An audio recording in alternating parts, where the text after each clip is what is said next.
This company is manufacturing motorcycles for more than a century now. They're responsible for a lot of motorcycles, but the most important one is the Bullet. It's a name which is in production for freaking 88 years. The longest lived motorcycle ever in the entire history. It's a brand with which we Indians are obsessed. Oh yes.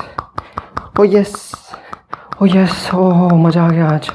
If someone is planning to buy a two-wheel, it's definitely on their list. And if you have one, well, congrats, you're already a part of a big cult. The moment you own one of these, you feel royal, you feel the pride, you feel the bike, you feel the bike's thak thak thak, you feel the pressure of going to Ladakh. Bhai jana padega. No matter which one of these you own, if you have a Royal Enfield, you have to go to Ladakh.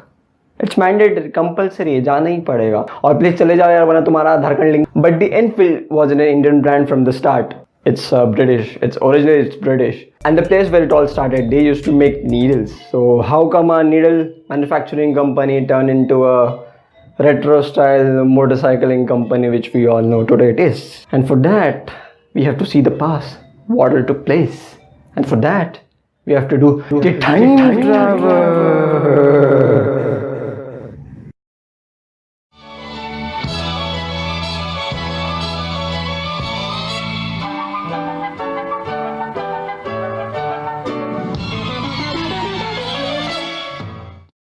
A man named George Townsend was running his business in Redditch, Worcestershire, England, and was making needles.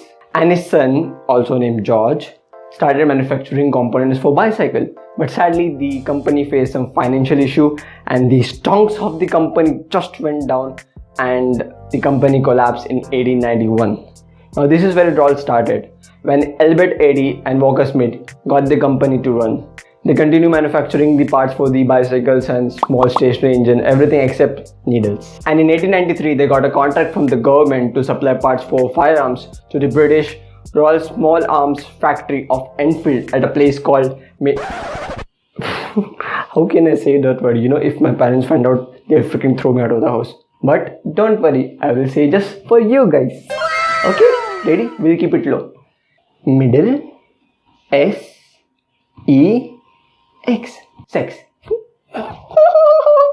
To celebrate this prestigious order, they renamed their company the Enfield Manufacturing Company Limited and started calling the bicycles the Enfield, with a trademark made like a gun. In 1901, the company launched its first motorcycle using a 239cc engine mounted in the front of the handle, which was capable of producing 1.5 horses. Yes, 1.5 horses. It's just the start of 1900s and start of things, so don't expect too much, bro. The first wheat twin was launched in 1909 at Stanley Cycle Show using a 297cc Swiss-made wheat twin, which was capable of putting 2 horses. But the main eye catch was the model 180 with a sidecar combination. It had a 770cc wheat twin which made 6 horses, so now you can do not just tripling but choppling. By 1914, Enfield started using their own 3 horsepower engines as the power plant for the bikes. But 1914 is also the time when World War happened. The British government wanted a durable, reliable transport for their troops. And guess who got the contract? Guess. A simple now, making video on Enfield, but they only got na. Noobs. The Enfield made 2 types of engine for the war. They made a 225cc 2-stroke and a 425cc V-twin. They also used the motorcycle with a sidecar combination fitted with a machine gun. Because you know you're in the war zone and just in case, if you feel the need to kill someone or shoot someone, so I appreciate the gesture. Although I don't promote the violence, but I think sometimes people should be killed. After the WW went got over in 1924, the Enfield launched their 4-stroke 350cc motorcycle along with some few minor upgrades. Things looked settled for the company until a major fire broke out in 1926 at the Redditch factory. But thanks to the in-house fire brigade, they managed to control the fire and nothing serious happened. Although the 30s was a depressing time for the company was running in loss. They had to rely on their reserves in order to keep building bikes.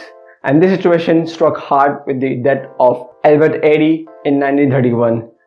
And also Walker Smith passed away in 1933. During such depression years, only one good thing happened, and that was the birth of the legendary Bullet.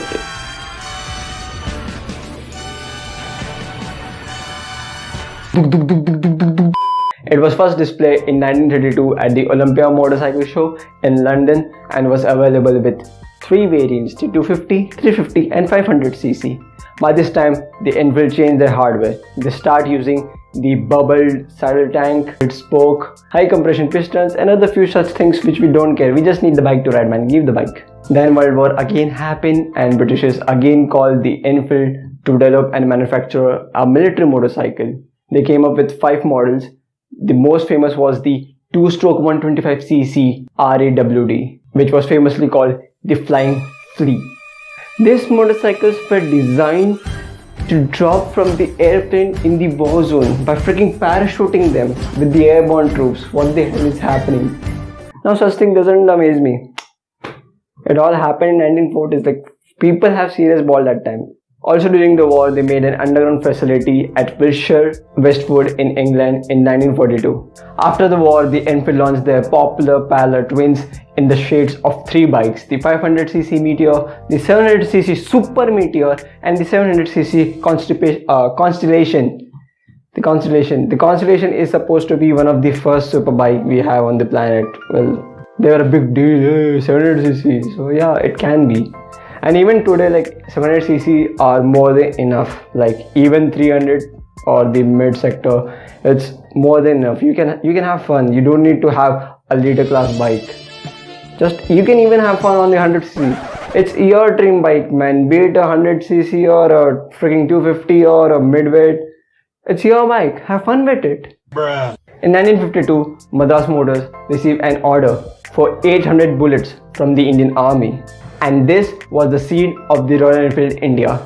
By 1955, the Reddish company partnered with Madras Motor and set up their factory, the first factory at Tiruvallur near Chennai, and the production started by 1956 of the bullets. Next up is my personal favorite Royal Enfield, the iconic Continental GT. It got most of the attention during its launch, when a group of riders took the GT and covered the route of John O'Groats to Land's End under 24 hours. Also a few laps of the Silverstone. At the time, the GT had a fiberglass tank, rev counter, clip-on handlebars, a swept-back exhaust, and a 250cc engine which made 20 horsepower back in the time, made it to a 5-speed gearbox. That's amazing. But if you are the best, you will face competition. There will be always a force to oppose you. And in this case, it were the Japanese motorcycle who were dominating in the late 60s and 70s. By this time, the Royal Enfield had just 2 models left in production, the Interceptor and the Continental GT.